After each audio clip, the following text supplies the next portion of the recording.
Hello बच्चों। आज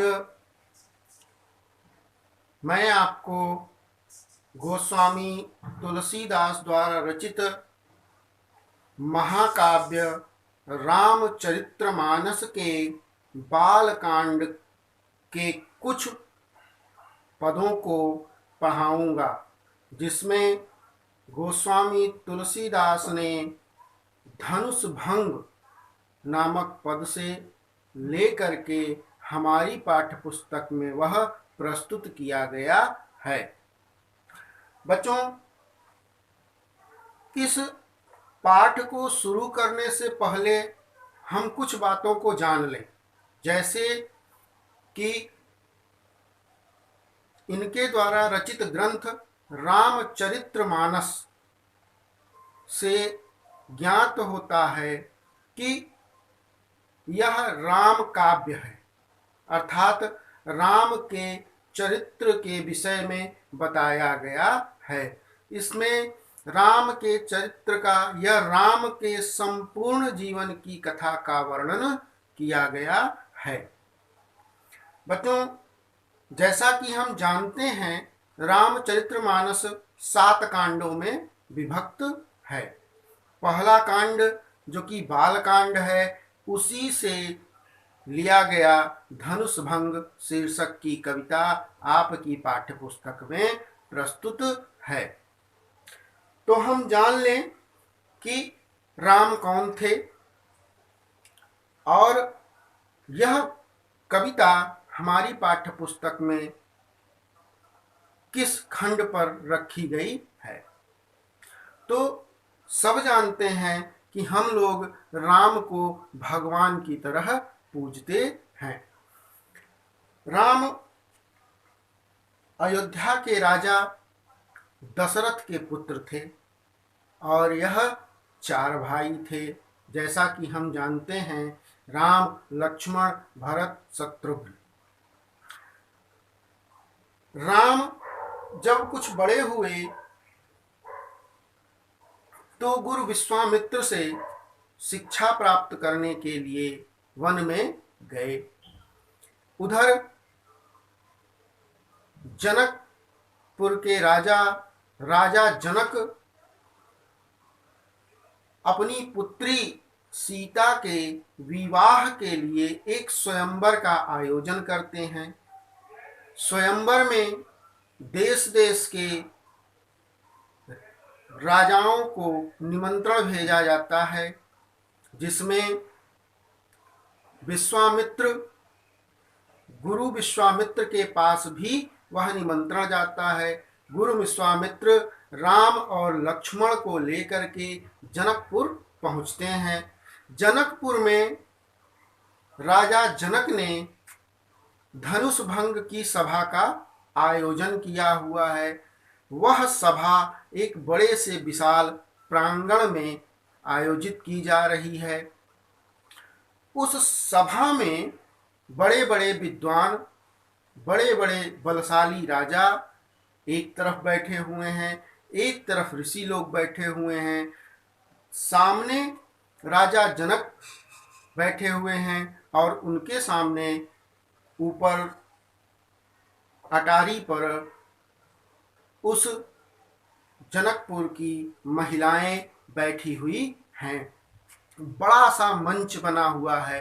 उस मंच के ऊपर भगवान शंकर का धनुष रखा गया है और यह शर्त रखी गई है कि जो उस धनुष को तोड़ देगा या उस धनुष पर प्रत्यंचा चढ़ा देगा, राजा जनक अपनी पुत्री का विवाह उस व्यक्ति के साथ कर देंगे। बड़े बड़े बलशाली राजा, राजकुमार अपना प्रयास करके थक चुके और अपने सारे घमंड को चूर कर चुके हैं। इस पर राजा जनक बहुत दुखी होते हैं और अंत में राम खड़े होते हैं और धनुष तोड़ने के लिए आगे बढ़ते हैं। बच्चों, यह कहानी यहीं से आगे बढ़ती है और आपकी पाठ्य पुस्तक में उसे प्रस्तुत किया गया है। पहला पद है आपके पाठ्य पुस्तक का, तो चलिए शुरू करते हैं। पहला पद कि उदित युदय गिरि मंच पर रघुबर बाल पतंग, बिकसे संत सरोज सब हर्षे लोचन भृंग, नृपति केरिया सानिस नासी, बचन लखत यबलीन प्रकाशी, मानी महिप कुमुद सकुचाने, कपटी भूप युलूक लुकाने, गए बिशोक कोक पुनि देवा, बरसहि सुमन जना वही सेवा, गुरुपद बंदी सहित अनुरागा, राम मुनिन सन आयुषु मांगा, सहज ही चले जगल जग स्वामी, मत्त मंजुबर कुंजर गामी, चलत रामपुर सब नर नारी, पुलक पूरी तनु भय सुखारी, बंदी पितर सुर सुकृत सम्हारे, जब कुछ पुण्य प्रभाव हमारे, तब शिव धनु मृणाल की नाई, तोरे हूँ राम गणेश गोसाई।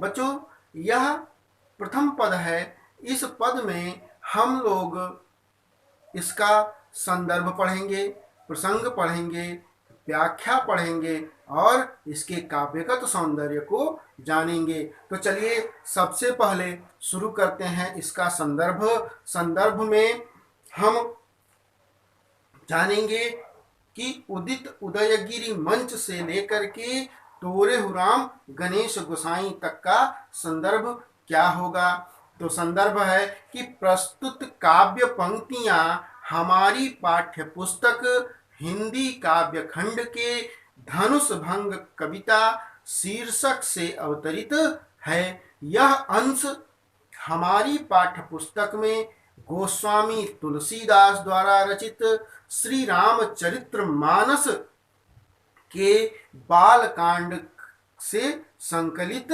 है। बच्चों, यह हमारा संदर्भ हुआ। उसके बाद पद को जब हम पढ़ते हैं तो जानते हैं, देखते हैं कि इस पद में धनुष भंग के लिए राम जब आगे बढ़ते हैं तो कैसा प्रतीत होता है, उसका संपूर्ण वर्णन किया गया है। उसके बाद उसमें वहां पर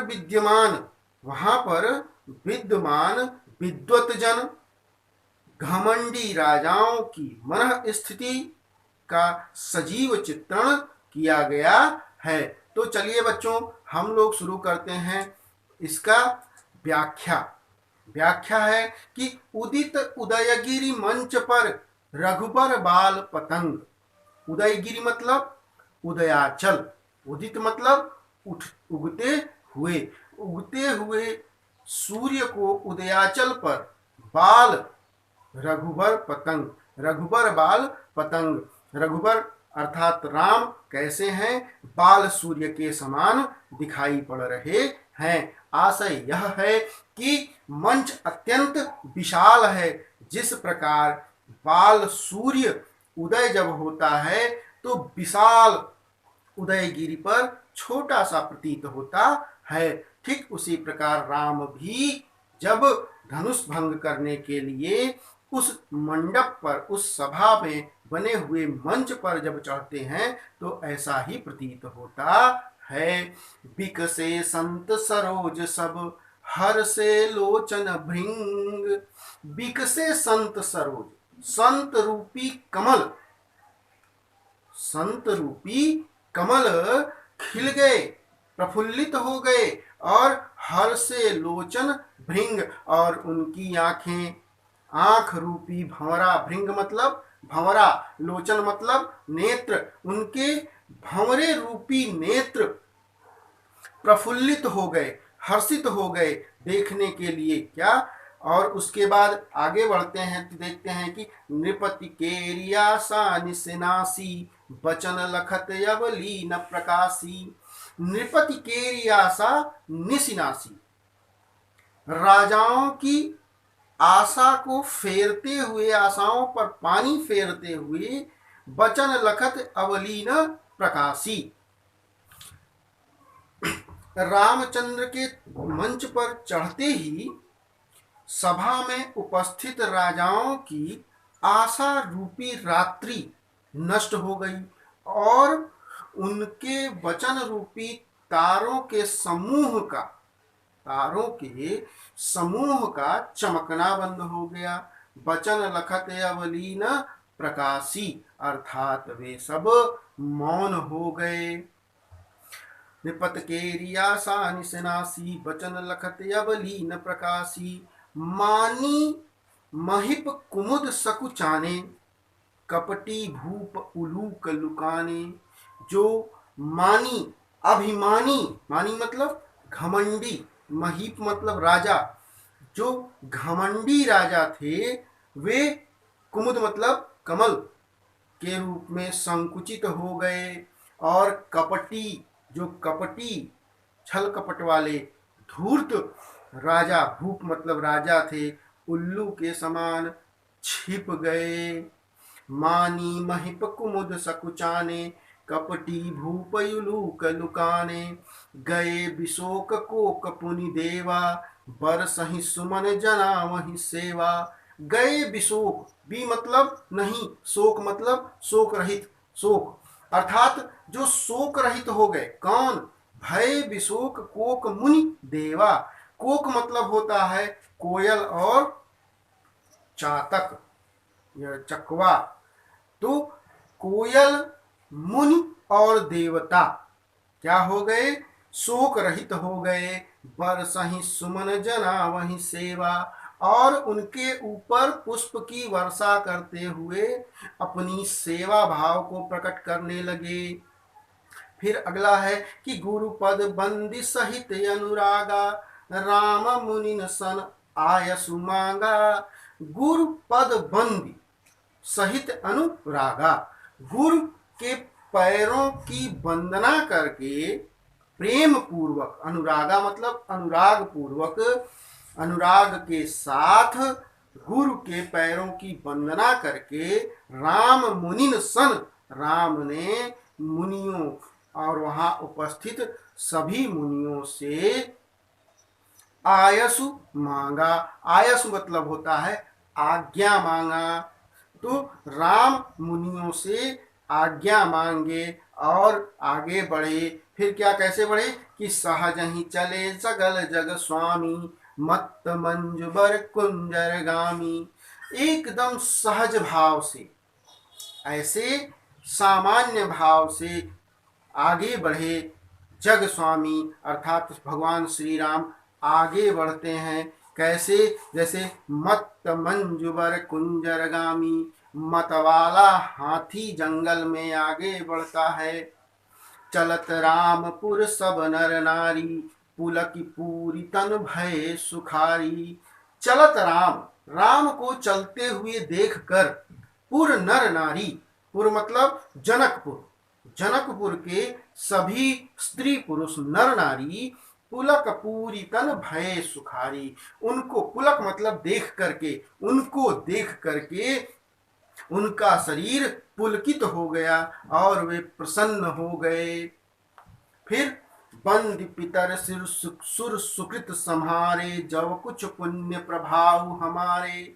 और अपने पितरों को, देवताओं को याद करने लगे। कैसे?